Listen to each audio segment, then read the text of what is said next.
So good morning, everyone, and welcome to our virtual service here at the Ukiah Center for Spiritual Living. And I am Reverend Dr. Candice Becket. I am the GAP minister here. And I'm just so pleased that you all have decided to join with us in community, and knowing that each of us is here, maybe not even consciously aware, but looking for something. And I know that whatever it is that you're requiring today, that somewhere in this service, whether it's in the treatment or the music or the message, that you will receive exactly what your heart is seeking. So thank you again for being here and being a part of this process for us. And so this morning, our opening treatment will be by Theresa Staber. So Theresa.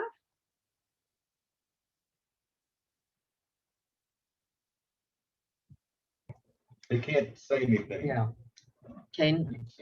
I'd like for us to get centered and put our hand on our heart, a right hand on our heart, and to breathe into that compassionate, loving place, and actually think of some compassionate situation where we felt great feeling of love for someone or something, for an animal, for a baby, for our partner, for something in the world of beauty.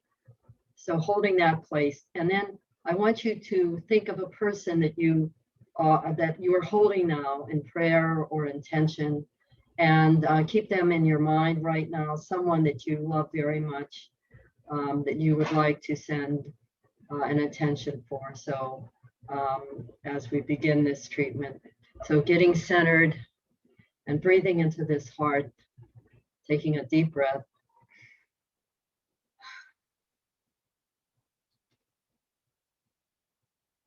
We awake today with appreciation for this service, for each other, a gathering of souls in celebration. We come here to remember that our first duty is to love. We recognize that we have been created in love by a loving creation, a cosmic intelligence that operates in, through, and as each one of us. We say yes to love, knowing that our heart is the symbol of that ever-expanding energy that grows throughout the world every time love is given, love is received, love is reciprocated and shared. We open to compassion and kindness, generosity, love, peace, and joy.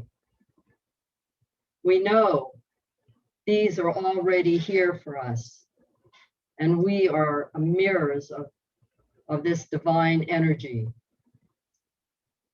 We see beyond the circumstances and conditions that would pull us into illusions of separateness, division, and fear.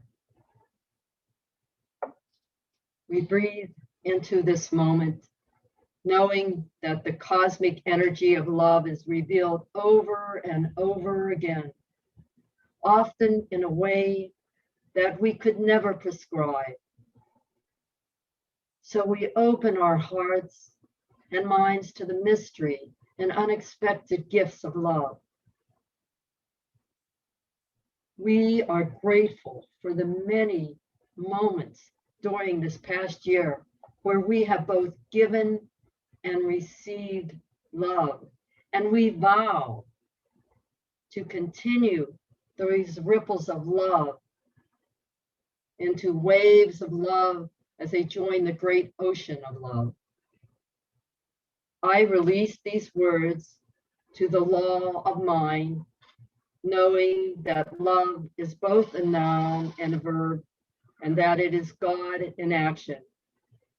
And as we release this, treatment, this intention into the universe for our loved ones, please say their name, Julie Staber for me, and release it. And so it is. Thank you, Theresa. That was perfect. I don't even know what to say. That was perfect. Thank you. And now we're going to have some special music. This is our first time doing this on this format, but Mary, it's your turn. All right, I thought this is a good song to begin with, and all of you know it. And this time we're going to begin with this song, and so join in and sing it like you mean it. Let there be peace on earth, and let it begin with me. Let there be peace on earth, the peace that was meant to be. With God as our one source, united all are we. Let us walk with each other in perfect harmony. Let peace begin with me. Let this be the moment now. With every step I take, let this be my joyous vow. To take each moment and live each moment in peace eternally. Let there be peace on earth, and it has begun with us. Yay! It's a great song. Thank you, Mary. That was really lovely. Oh, so here we are, peace and love. It's a good day. So today, well, first of all, or again, happy Valentine's Day, because this is the day of love and heart and soul. So I want to acknowledge that. And I actually watched a video this week, a church service, but it was several years ago. I don't know, 2016, something like that. And I know that this is something that many centers do every year, and this just happened to be an old one from the San Jose Center. And they did a vow renewal ceremony as part of their service. And it was for the whole congregation. So it was really lovely. And you have to remember, because it was pre-pandemic, it was in the full sanctuary and all these people. And what happened was couples, they were invited to actually look at each other while they did the vow renewal, but others were encouraged to just, stand again with your hand over your heart and renew the vow to your highest self, your inner self. So I thought, wouldn't that be nice? Wouldn't that be lovely? Because that is something that even in this format, or especially in this format, that we can do. So I'm just going to ask you to do it for yourself with your higher self. So you go ahead, as Theresa said, put your hand over your heart. And in this case, you're going to repeat after me. I commit myself to you, my inner highest self. You are my beloved. You are my truth. From this day forward, my heart shall be your shelter.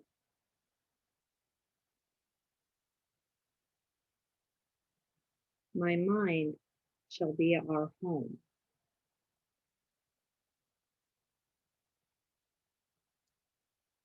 Never do we walk alone.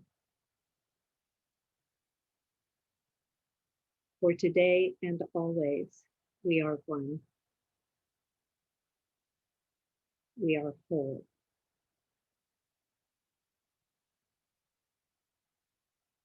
I recommit myself to you and our relationship. And so it is. So I just thought that was an amazing thing. And when I did it a couple of days ago, during the service, when I was listening to the service, I must say I had this profound moment of insight of my highest wisdom self and my everyday conscious moving around the world self really becoming one. And I was like, oh, I just want to keep this feeling. So I've been sort of saying this, or version thereof. I don't always have the exact words, but kind of in the morning as I get up, I do this recommitment to allow that loving presence that is my true self to lead me, move me through the day. It doesn't mean that I haven't made mistakes in the last, few days or the last week or the last month or the last year. So I just wanted to kind of bring that idea forward right now, and just just talking to yourself and yourself right now is like, consider the people that you love. And did you at any point in the last week, let's say, miss the mark on letting them know that you loved them? The other thing that I consider is, have I ever been wrong about how I was trying to experience my loving relationship, or trying to guess what they should do to show me how much they loved me? Have I ever been wrong?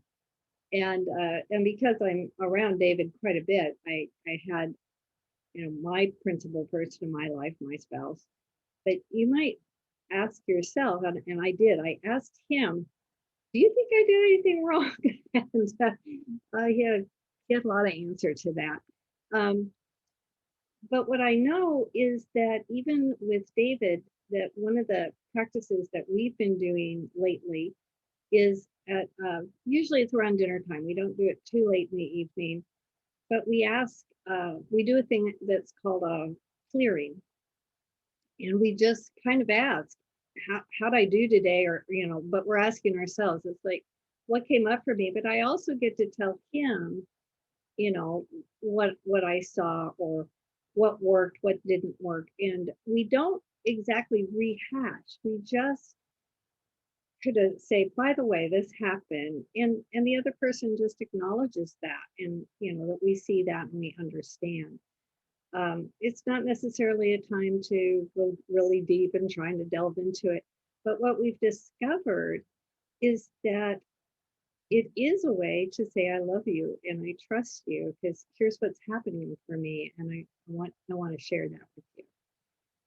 So in this talk, I just kind of wanted to bring that up, because I want us to look at, yes, that self-love, but also how we are projecting love into the world. Because I know, and I know that you know, that it's really important to stay in tune with our true nature, with that loving presence, with that highest wisdom self, whatever you want to call it, God self. And what I also know is, if I want to do that and I want to truly immerse myself, stay in touch, I have to start considering some of the other things that I'm doing, because I know that I'm probably not going to find my true highest wisdom, most loving person by watching too much TV news, by spending too much time on Facebook. And yet that is both of those places for me are places that I spend an awful lot of time. So we need to look at that, because what I've realized recently, is the sum total of what I am hearing and receiving from those kind of sources, and so you can, look at your own, is that the world is in trouble and that we don't know what to do about that.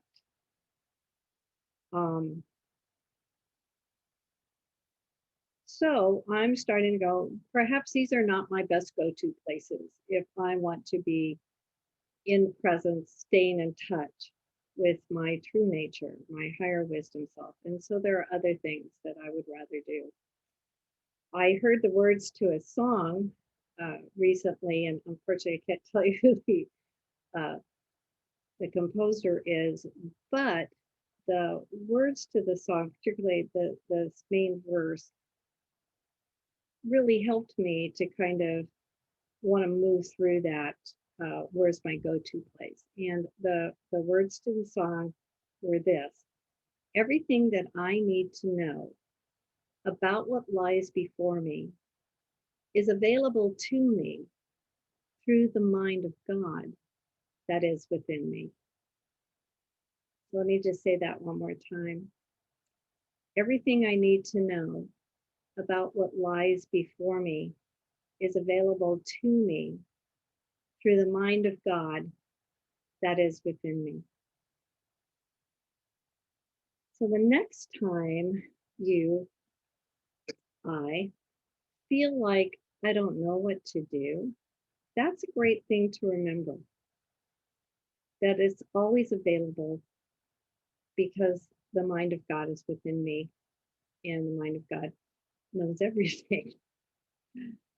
So in that context, I actually went ahead and I was looking for how I express my love to other people, and primarily right now because the person who's most of my life is David.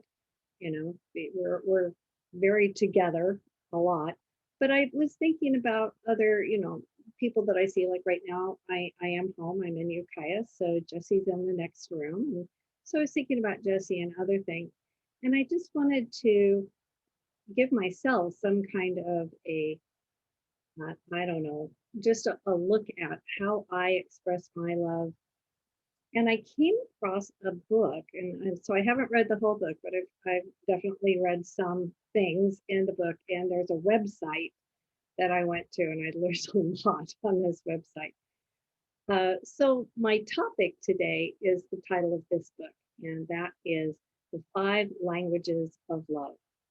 And the book is by Dr. Gary Chapman. And like I said, if you want to know more after today, you could either Google him, Gary Chapman, or 5 Languages of Love, and it will pop up. And there's all kinds of cool resources and things to do and look at on his site. But what the book actually begins with is it begins with the realization that love is alive and well and right where we are. That's so important. Love is alive and well, and it's right where we are. And this is true for all of our relationships. That's relationships with spouses, partners, friends, family, coworkers. It's even true with the supposed other, is what I often call it. So this may not be your enemy, but these are the difficult people in your life, the ones that you would most of the time would just as soon avoid because they create disturbance or discomfort of some kind in your life. I just think that that's an amazing thing to try to remember, is that no matter what the situation or what the relationship, that love is alive and well and right there in that relationship, ready to be revealed. So due to time, because this is also your relationship with yourself. And so due to time, I'm not going to consider the really hard ones, which are, um, the ones that create disturbance and discomfort in our lives. I'm just going to consider the ones that we do say we love.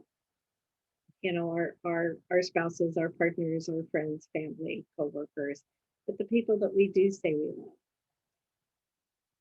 So we love each other, right? So why is it that sometimes it feels like we're not on the same page?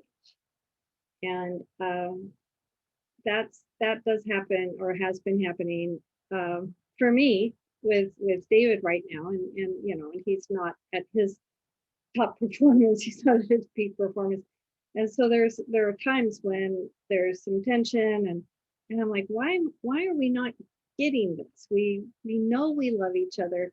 Why are we, you know, arguing about just really tiny, sometimes mundane use of a word, all kinds of weird stuff?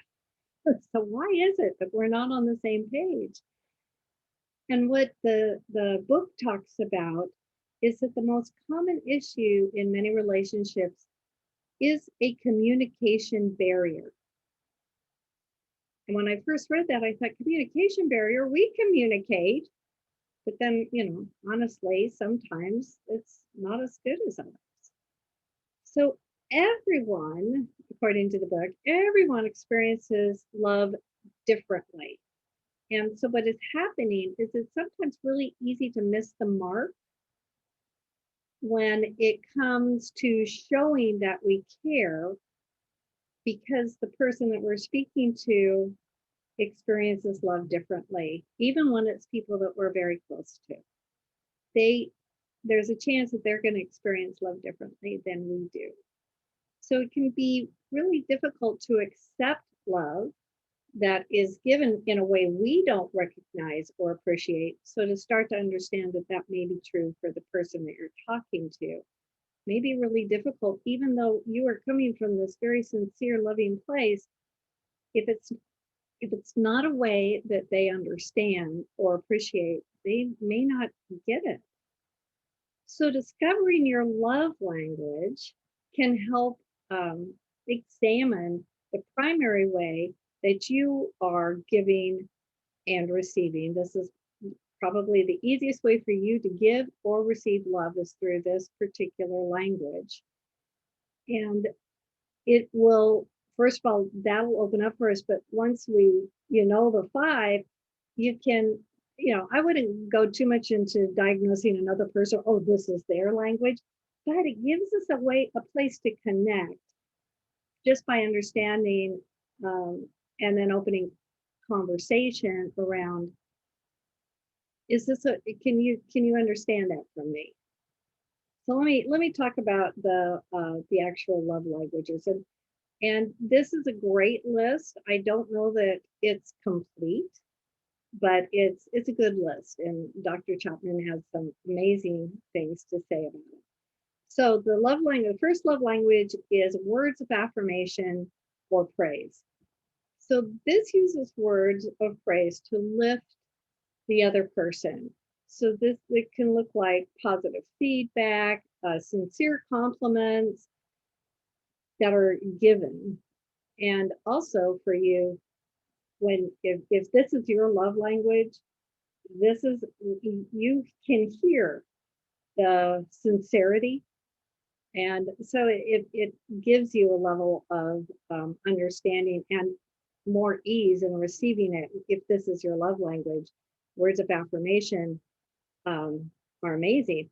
And there's quizzes on the website, and I took a couple of them, and I was always answering as me, but one of them was if you are in a relationship, and the other one was if you are single, just to see. And in both times, I came out that my love language is the words of affirmation and praise.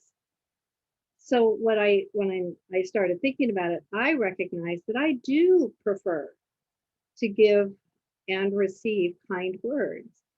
And I do it a lot, even with people I don't know. And specifically with children, I will say something about, oh, I just love your smile. And that's it. And off I go. And, the kids just beam and get excited. But the other thing I know, and most of you know this just because I've talked about it, but I'm not really big into like the hugging thing. I'll do it, but it's not my primary love language, that the touch, which we'll get to that one in a couple of minutes. But this is love presenting itself through spoken word.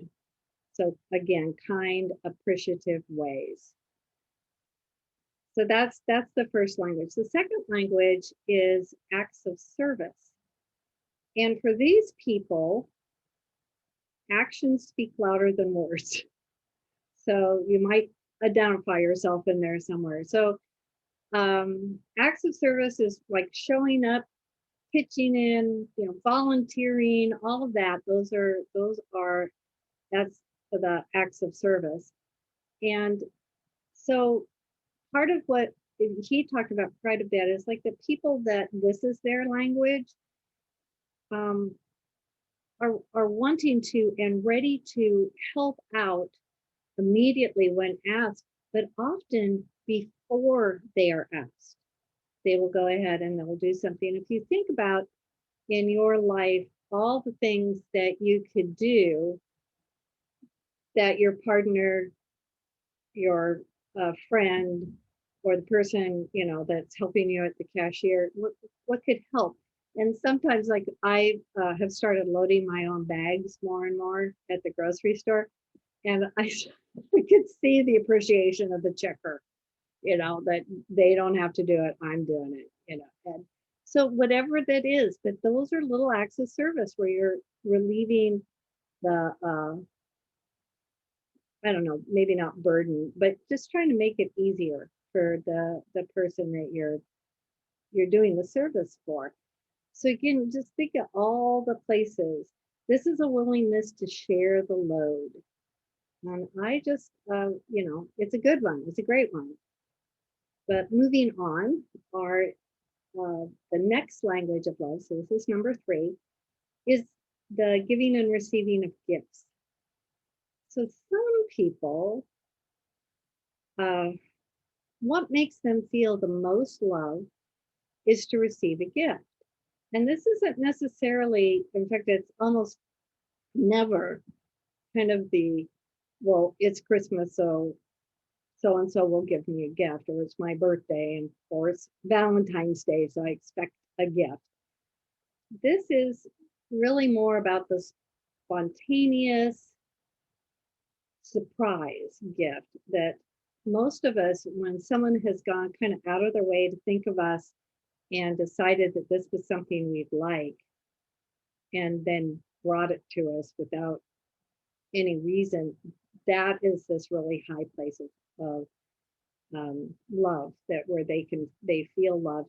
And I also think for the giver, if this is your language, this is probably something that you already do, but it's that, again, it's that finding that special little thing when you're on your trip and you think of someone and go, oh, they'd love this, and you bring it back. But it's also bringing them a cup of coffee, sharing flowers and fruit from your garden, anything like that. That's the giving and receiving of love, which gives this one its own language. It just says, I love you, I appreciate you, even without words. So number 4 of the love languages, is quality time. So this language is all about giving someone your total attention. And don't we, and we know those people where that has happened. And I know when I've had a couple of really good friends, and whenever I've been with them and we've been talking, I feel like I'm the only person on the planet that matters to them. That kind of attention where they are just really listening. And it sounds easy, but what it means is that the person that likes that quality time, and maybe that is their language, then they are also very good at deep listening, which means they're not interrupting. This is very focused time, is focused on this one person. Eye contact is part of quality time, love language. So these folks also want to, or that are able to do that, and want to give that, also want to receive that kind of quality time. So if you know somebody, it just occurred to me, because somebody that you all know that I can tell you right now is a quality time, or at least it's big in his life, is Clovis Lewis. I don't know how many of you have had private conversation with Clovis, but when you're talking to Clovis, it is all about you. He's so good at this. So that's, you might want to think about it. Do I do that? Am I the really good listener? Am I the one that doesn't interrupt? Am I making contact? And just consider this love language also. So love language number 5 is physical touch. And so this can mean actually very intimate, with your partner, with a particular loved one. It's real important. But it's more than that, because for a person that physical touch is their primary love language, nothing speaks more deeply than an appropriate touch. So it could just be, a gentle pat, or as you're walking through the room and, you just place your hand on someone's head or on their shoulder just for a second. It also includes things like holding hands, and both privately and publicly. But instead of, I recognize this one in us, because for David and I, is that often when we're in the living room, I'm sitting in this chair and he's sitting on the couch. This is here at our house. And one of the things that it said in the book is, or in the quiz, was when you have the opportunity, do you sit next to people? Or are you okay being? And so think about that. If you want to be in the proximity and physical contact with a person, then this might be your love language. And it is, this is also this people that love to give and receive hugs. This is your love language, one of your love languages. So for most of us, so those are the 5. And for most of us, we have one that really speaks to us. And like I said, mine is the affirmative words of praise. But it's probably a mix. There's probably a couple others going, well, I really like that. So here's the deal. You're not limited to any of them. In fact, I was thinking about it last night, and I was, jotting down some notes here.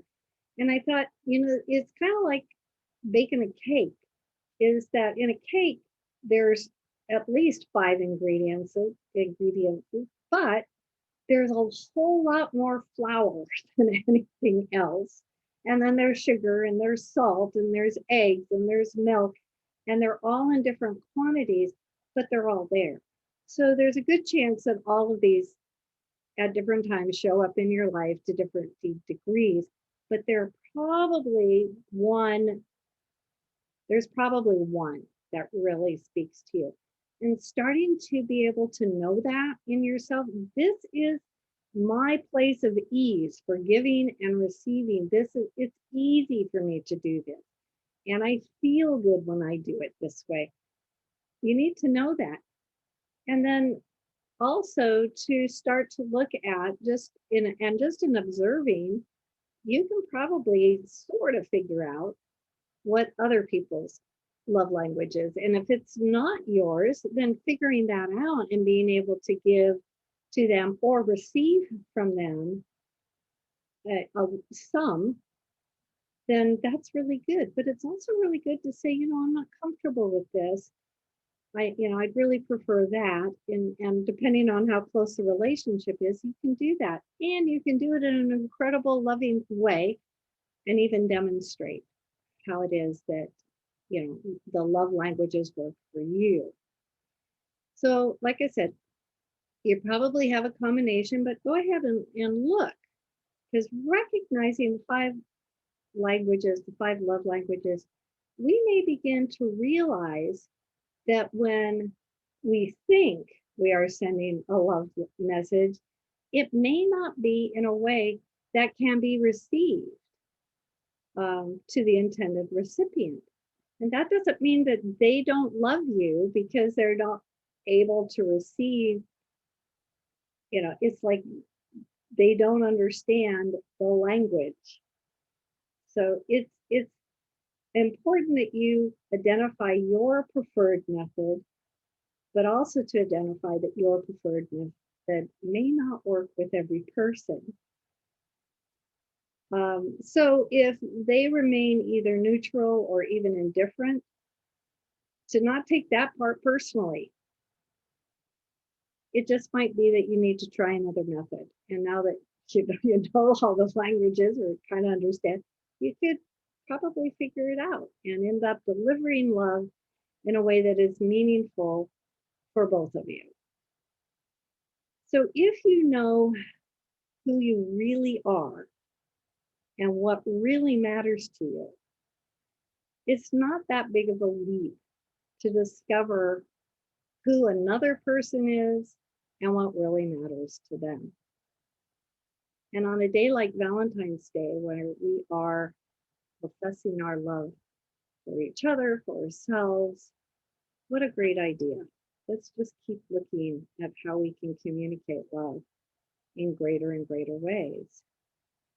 But here's the deal. If you do forget who you really are, the problem with that is you may start to believe that you're broken or that they're broken, that there's something wrong. And there actually isn't. You're never broken, nor are they. And I found this Hindu scripture. So what has happened is Arjunan, who is a prince, is questioning who he is and why he's doing what he's doing. And so Krishna reminds him with this statement: the true self can never be cut to pieces by any weapon. It cannot be burned by fire, nor moistened by water, nor withered by the wind. In other words, Krishna is saying that that which is true for you has never been broken, has never been hurt, and has never been changed, and never can be. That who you are, your true self, is alive and well and operating right now and for always. So take some time today and remember who you are while you're in the act of giving and receiving love. Tell yourself and others that you love them in whatever language works for you. Sing love songs to yourself and to others. But most importantly, have a wonderful Valentine's Day. So take a deep breath.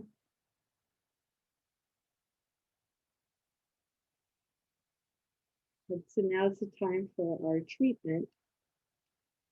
So you can close your eyes if you'd like, or whatever you're comfortable with, and just know these words of truth for yourself right now.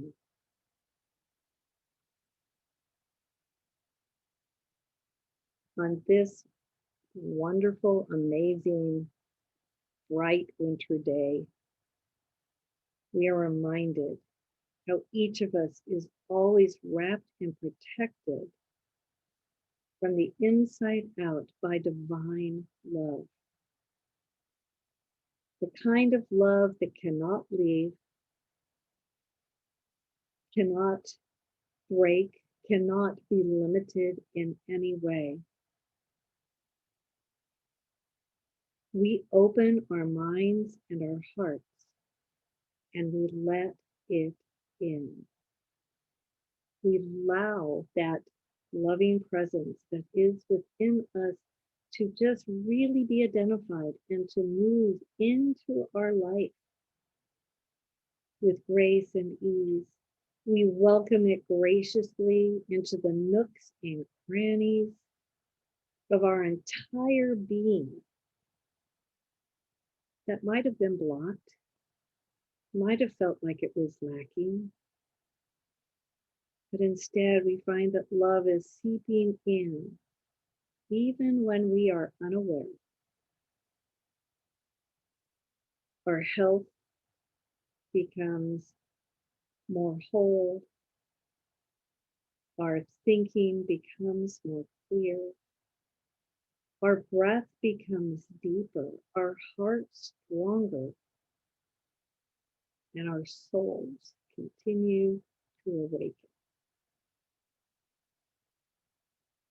There is only the activity of divine love.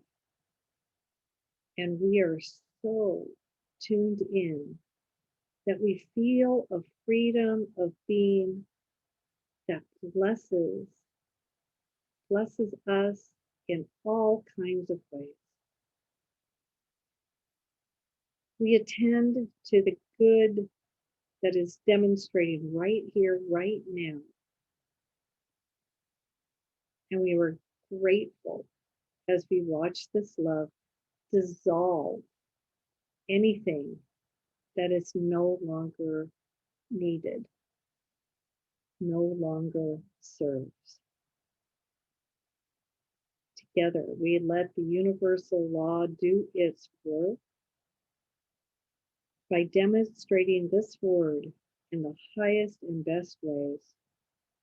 And we go about serving life in all the ways that we are gifted. All else is taken care of beautifully by those who are gifted in their ways. So we know we are not alone, and we know that love is moving through us all. We fully trust this, and we know it, and we recognize that right now this word is being acted upon.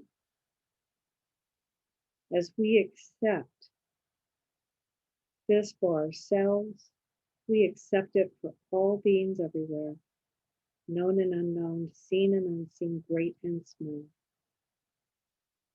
As together we know that all beings are happy, all beings are peaceful, all beings are love, all beings are God. And we let it be so, and so it is.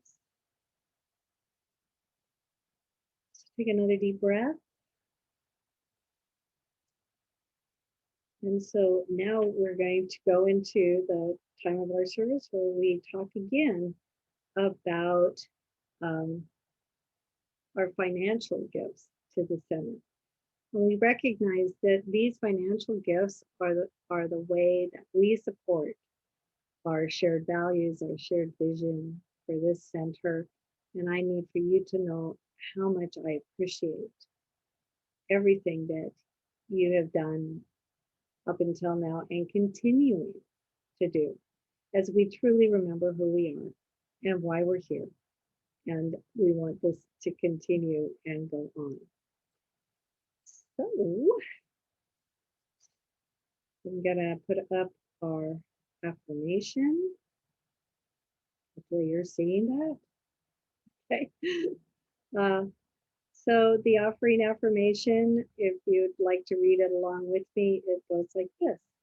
Divine love through me blesses and multiplies this gift. With all my heart and with all my mind, I know I am saying yes to something I value. With all others present here, we dedicate these gifts and visions we share. So we have a couple of announcements. Nothing really new, but we continue to have our virtual Sunday service every week. So next week, come on back. We'll be here. And today, after service, I invite you all to stay for a little bit and talk. But then immediately after that, we'll be having our February board meeting, So please, if you're a board member, I know that you all intend on being here, so that's good. And the last one is we are still collecting and trying to help support building bridges. Theresa is willing to take your contribution, so you can contact her and take stuff to her house. You can take it to Trudy Morgan's house on Mill Street, or you can take stuff directly to Building Bridges. And they're always very kind and appreciative. And if you get there, you can just call in and someone will come out and get your stuff for you. So it's pretty easy. So Theresa, did you want to add anything to that? No? Okay. That's okay. So the list, is always the list. So, paper towels, toilet paper, disinfectant wipes, bleach, trash bags, tarps, new use sleeping bags, gloves, protective gloves, all of those things are okay. So that's really it as far as announcements, but I think we have a closing song from Mary Hooper. So Mary? All right, now I know that there are many ways to say I love you, and this is one way to say I love you. And I first heard this song sung by Dean Martin and Helen O'Connell.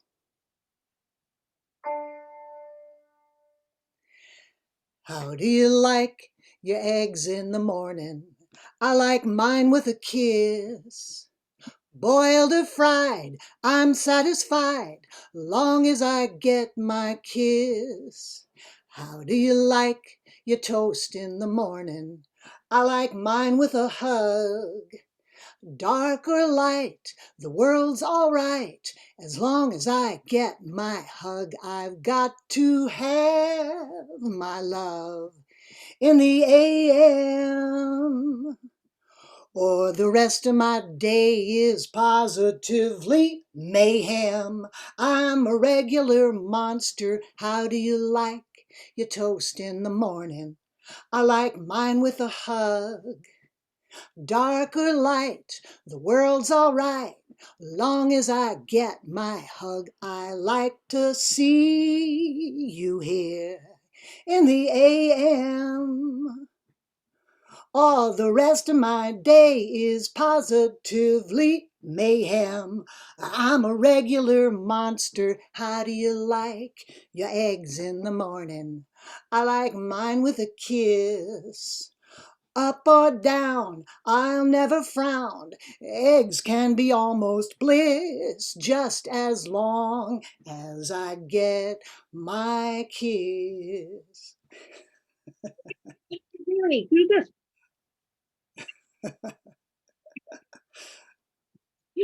Love you, Mary. Thank you so much. That was adorable. So you can ask your partners, how do you like your eggs in the morning?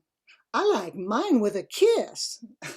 I'll remember that tomorrow morning while I'm making breakfast for you. Okay. So anyway, thank you all so much for being here and being a part of our service. I love you. Have a terrific day. Have a terrific week. Namaste. Namaste.